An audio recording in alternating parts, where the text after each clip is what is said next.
You know how it goes these days.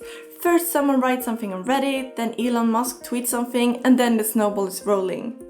Keep watching if you're interested in an objective view of cryptocurrencies as a potential investment. In the end, you should have a better understanding of the risks and the potential to go to the moon or to zero. So it's very important that you watch the whole video so that you can make a more well-educated decision on whether this is a good investment for you or not. I'm not going to explain how the blockchain technology works. There are plenty of other videos out there that does this better.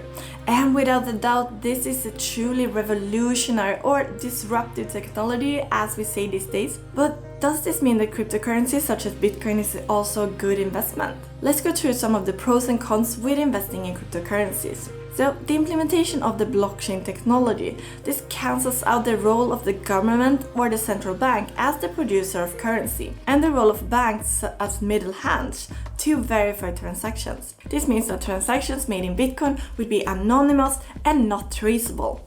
This decentralization also means that you are less at risk than when storing your funds in one single location, as a traditional bank is, as the records of the currency doesn't only exist in one single location, but a copy of this information is stored in every single full node of the chain. And the decentralization also means it's easier to send funds pretty much instantly everywhere in the world you would like, without having to wait for your local bank to be open. Although I've never had this need myself, I can imagine that this would be interesting for companies especially. But the decentralization also means that there's no one to help you if you lose your funds or if you have any other trouble. While Bitcoin is only used as a currency, some cryptocurrencies such as Ethereum or Ripple have other uses as well. Ethereum, for example, have something called smart contracts that can, among other things, be used to manage transactions. This is interesting, especially for the finance industry and also many others. Obviously, this is an investment that have produced the highest returns in the last years, but this is certainly not without risk, and many have also lost everything investing in at the top and putting way too much money into this investment. And cryptocurrencies can also be a way to hedge your investment in an uncertain world. It has been shown to have a weak dependency on the stock market and other asset markets, which simply means that cryptocurrencies will not automatically crash at the same time as, for example, the stock market does. And thus it can be interesting as a part of the diversified portfolio. However, lately we've seen companies such as Tesla buying Bitcoin, and it's not unlikely that others will also follow. And then of course we will have more of a dependence on the valuation of these stocks, as the valuation of these stocks will be partly dependent on the value of cryptocurrencies. If the cryptocurrency price increases, so will the stock price, as the value of the company holding the currency will increase. And vice versa, of course, if the crypto price decreases. And it's a bit interesting because normally companies are trying to hedge themselves against currency risks and not expose themselves to them. But there are of course other underlying factors here as well. One of the cons are that cryptocurrency investing is based on speculation rather than on fundamentals. It's hard to say if the current valuation is fair or not. For a stock, for example, there's an underlying value in the company with the cash flow and the predictions of future earnings. But for cryptocurrencies, there's nothing fundamental that backs the value, and that especially makes it more of a speculative investment. It will only be worth something if someone else is willing to pay something for it. And the same goes of course with fine arts, Pokemon cards or jewelry for example, or gold for that matter. And the higher returns also goes hand in hand with the higher volatility, and volatility means risk. Yes, there is a chance of fast ups, but this generally means that it also goes down equally fast. And the cryptocurrencies all move quite dependently, so if one drops, there's an increased risk that other coins also will follow. And on top of this, there's also evidence of organized price manipulation through social media. So if you're going to invest, keep an eye on the investor sentiment in social media. That is, are most people saying positive or negative things about the crypto that you're holding? The price is driven a lot by herd mentality right now. And many researchers and prominent financial investors as well actually mean that cryptocurrencies follow the classic patterns found in asset bubbles, and that there's already in fact been experiencing 5 or 6 of these bubbles. And the risk increases if you're investing in one of the smaller cryptocurrencies. Many of the smaller cryptocurrencies are liquid, making it harder to get out of held positions. And worse, over 1,000 cryptocurrencies have already failed. Most have failed on the initial coin offering, when the coin is introduced to the market or shortly thereafter, either because no one wanted to buy them, they were too alike someone that already existed, or because this was more or less a scam and the founders just wanted to grab the investors' money and run off. And the kind of nature of the cryptocurrencies and the decentralization and the new technology make this easier, as there are currently no regulations around the coin introductions, as there are, for example, with IPOs when stocks are introduced. The decentralization might seem nice at first, no big brother nosing in my affairs, etc., but have you considered who really benefits from this? This is of course criminals. And not the least, this is why we've also seen so many scams involving Bitcoin lately. A while ago, many celebrities' Twitter accounts were hacked with messages offering to double the amount of Bitcoin that was sent to them.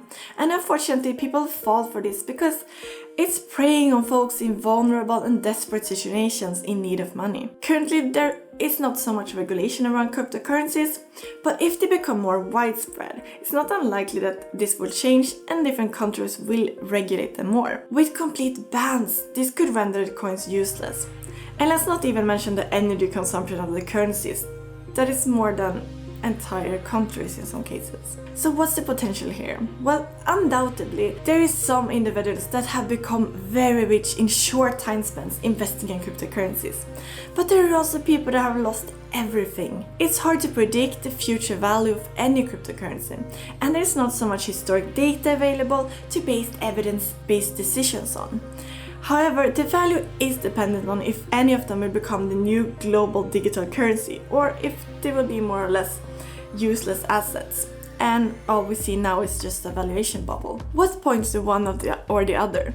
Well, evidence suggests that cryptocurrencies indeed did act as a safe haven, similar to that of precious metals during the last year's crisis, which would compare them to something like digital gold. And yeah, I know that this is what Bitcoin is actually called. And we've seen established investors such as Elon Musk and Tesla buy Bitcoin lately, and they're talking about one day accepting Bitcoins as payment for their cars.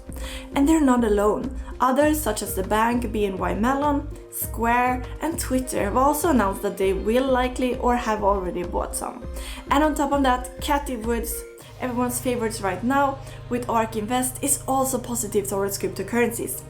And we've also seen cities like Miami talking about even buying Bitcoin and even starting paying their city employees salaries in Bitcoin or accepting fees and taxes paid in Bitcoin. The key here is usability. Will cryptocurrencies be more of an accepted means of payment in the future? And how big is the market cap that they will be able to grow to until they're fully adapted? Because after that point, they will only grow as the general economy grows. However, for any cryptocurrency to be a really effective means of payment, the volatility has to decrease a lot.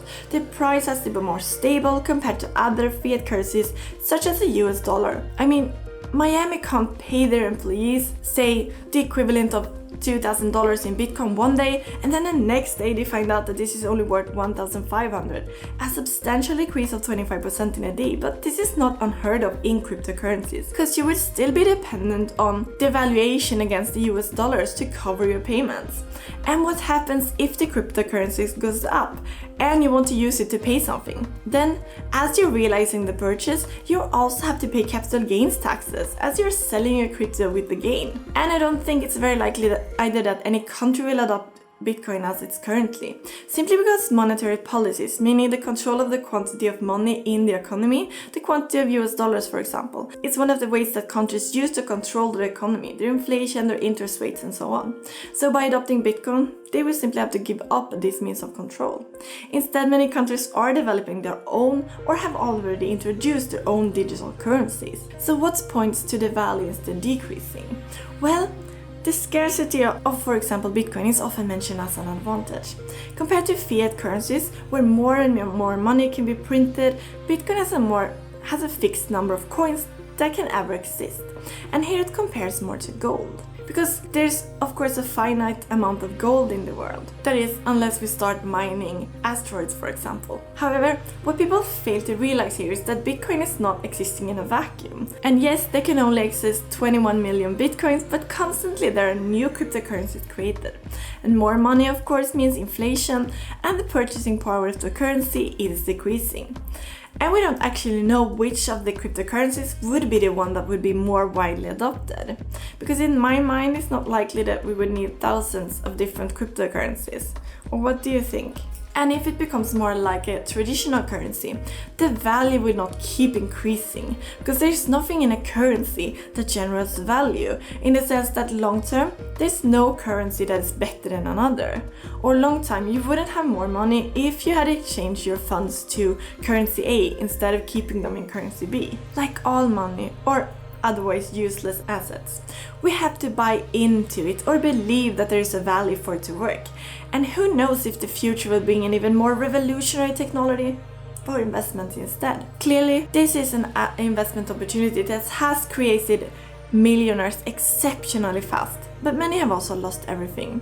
Just don't go investing all your money into cryptocurrencies now out of FOMO or any other asset for that matter either. I believe that there's always a reason to be cautious when everyone, and then some, that has never been investing before is suddenly talking about Bitcoin, and I feel that everyone is doing that right now. This is usually one of the signs that there might be a bubble approaching. I hope you found this video interesting and that it took you one step closer to the decision if cryptocurrencies is an investment that suits you or not. Please like and share this video with anyone you think would benefit from this information. Thank you so much for watching and see you again next time.